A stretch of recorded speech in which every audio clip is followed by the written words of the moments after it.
This is from a coaching client of mine who asked this for the pod. I'm going to leave her name out just because I'm not sure if she wants it. And it's a little like, you'll hear. Hi, Mike. I currently do consultation calls for an online coaching company. The company I work for has a DMer, basically a person who cold DMs people through the owner's Instagram page and also the team page to sign up for consultation calls. Maybe it's just me, but it feels very inauthentic to have someone else running your DMs pretending to be you. This seems to be a common practice for a lot of online coaching companies with a larger following, but it always felt wrong to me.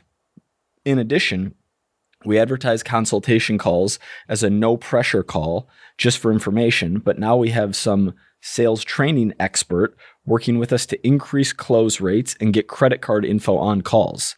It again just feels inauthentic. If it's a sales call, don't act like it's not a sales call, right? Overall, can you and Jordan share your thoughts on a DMer and any tips for not making the consultation calls feel so gross? Thanks. Yeah. And this was a client of yours? Mm-hmm. Oh, I love that. It's a great client to have.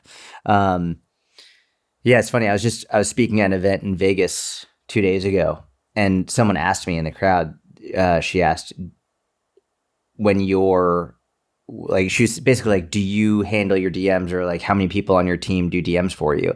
And I didn't realize that this woman actually has a huge audience, and she's DM'd me before and I've replied to her. I only figured this out after she asked the question. And I was like, if someone DMs me and there's a reply, I am the only one replying. And I was like, no one has my Instagram password for many reasons, but I'm not giving that to anyone. And I completely agree with the person who wrote this email. I think it's very, you know what I love? I'll give an example. Gary Vaynerchuk did a great job with making Team Gary V. He made a separate Instagram account for Team Gary V so that, and they do that. They will DM people, but under the name of Team Gary V. It's not DMing people under his name. It's not from his account. And I think that's a much more ethical and straightforward way to do it, as opposed to having people DM from his account, almost pretending to be him. So I'm not a fan of having people in your DMs. Like if it's your account, it should be your account. If you want to have a different account for your team, great, go for it. I think that's much more ethical.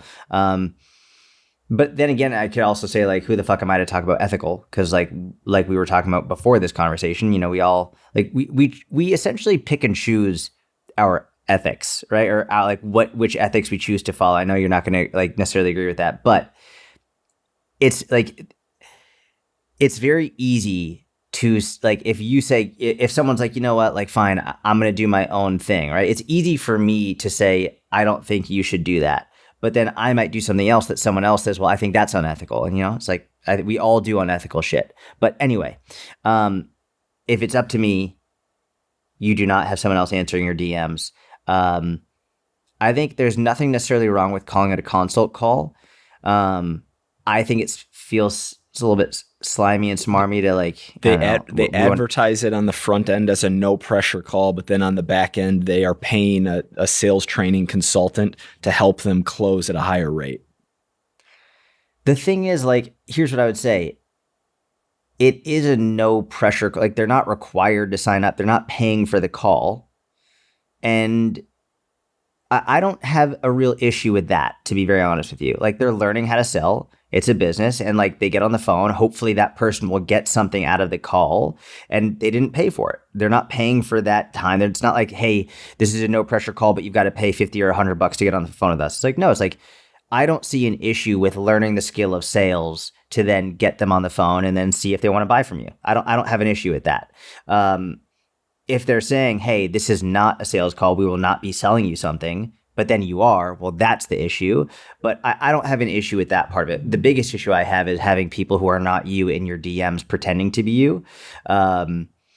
So yeah. And then if you want, I would just be very honest and be like, hey, listen, we have a no pressure call. If you want, you could say like, listen, part of the reason we have the call is because we want to see if we would be a good fit. And like, if you'd like to do our coaching with us, but if you don't owe us any money. It's 100% free. You can hang up anytime you want. I think that would be a good way to go about it if maybe to make you to feel a little bit better about the process and being fully honest going into it. But again, the biggest issue that I have is people who are not you in your DMs pretending to be you. That's my biggest issue. What do you think? I'm not a fan of either. I also am a much bigger fan of maximizing brand and goodwill over a 30 or 40 year window than maximizing revenue in a 1 or a 2 or a 3 year window. I'd rather not burn my audience in the short term just to make an extra buck or two. I'd rather build something slow and steady for the long term.